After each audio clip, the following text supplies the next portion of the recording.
Okay, let's dive into this. Anatomy of a Titan. B-trees in database indexes. Welcome to the Explainer, Focused Learner.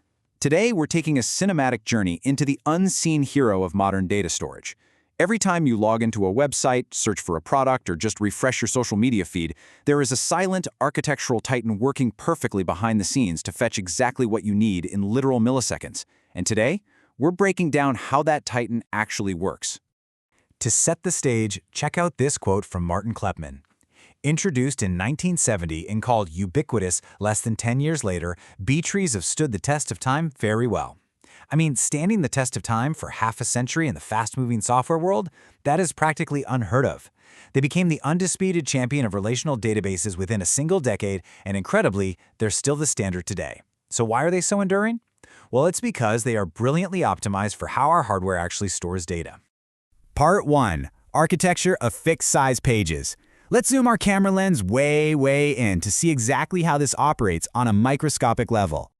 We are going right down to the fundamental building block of the B-tree structure, exactly as it sits physically on a disk platter or a flash chip. 4 kilobytes. Bold and simple.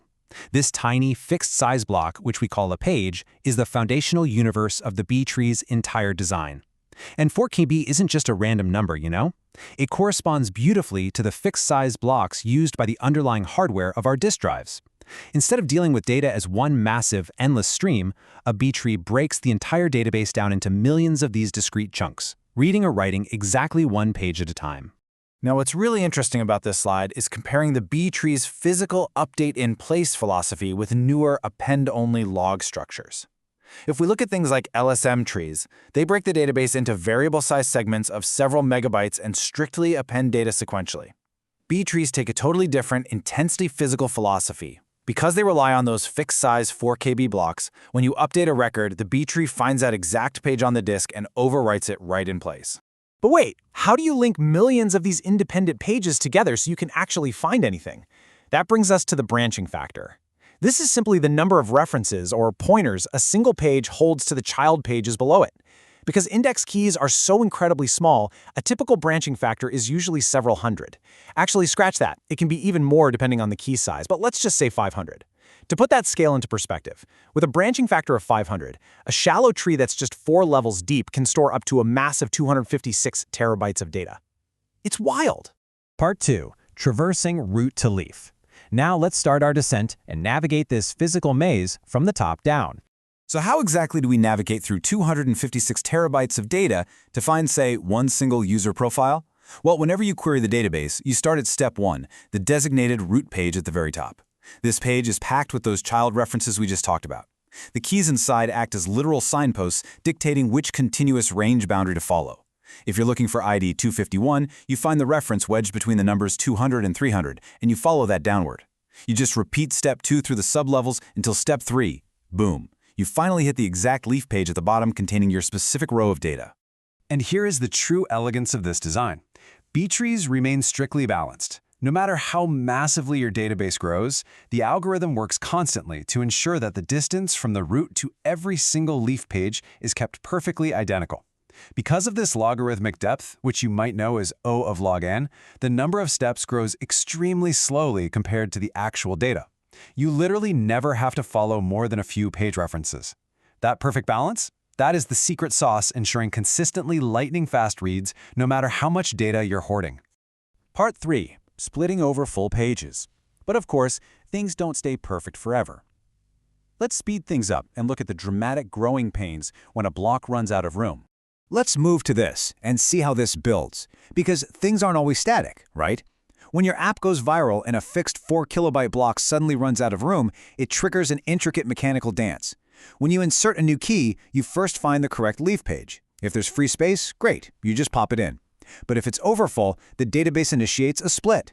It takes that crammed block and divides the keys into 2 half-full pages. Then, it has to reach up and overwrite the parent page to insert a new reference accounting for this brand new subdivision. It's a continuous, cascading, delicate balancing act of splitting blocks and recursively updating parent references. Which leads us to a massive, terrifying potential problem. What happens if the hardware loses power halfway through a page split? Imagine it. The hard drive is spinning. The database is in the middle of this delicate operation, splitting leaf pages, reaching up to update the parent, and suddenly the power grid fails. Everything goes dark. The drive spins down. You've written one child page, but haven't updated the parent reference yet. You are left with an invisible orphan page threatening the entire database with unrecoverable corruption. Part 4. Surviving with the Wall.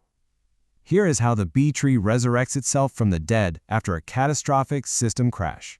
Because let's face it, the databases powering the global economy can't just evaporate when the power goes out. Fortunately, the B-tree has an ultimate safety net, the write-ahead log, or wall. The rule here is strict. Before the B-tree is ever allowed to overwrite a page in the actual tree, it absolutely must write a description of the modification to this append-only log file on disk. So, if your hardware loses power mid-split, no problem.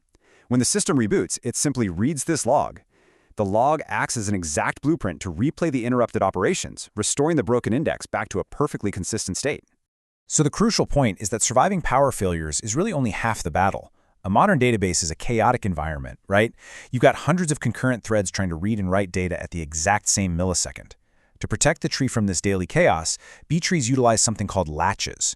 These are lightweight locks that temporarily block access to a specific part of the tree. If a page is in the middle of being split, the latch acts as a barricade, preventing a read thread from stumbling into an inconsistent, half-finished page. To pull all of this together, let's briefly contrast the B-tree architecture against modern log-structured engines. A major deciding factor here is how they handle keys. Because a B-tree overrides pages in place, it guarantees that any given key exists in exactly one place in the index. Log structures, on the flip side, might have multiple obsolete copies of a key floating around in different segments before background merging cleans them up. That exactly one place guarantee? That's what makes the B-tree the undisputed perfect fit for databases needing strong transactional semantics and strict range locks. It really makes you appreciate the engineering hiding just beneath the surface, doesn't it? Knowing that this invisible, hyper-resilient, beautifully balanced architecture powers the modern web, how many B-trees do you think you've interacted with today just by clicking on this explainer? Think about that the next time you hit a search bar. Thanks for joining me on this deep dive, and stay focused.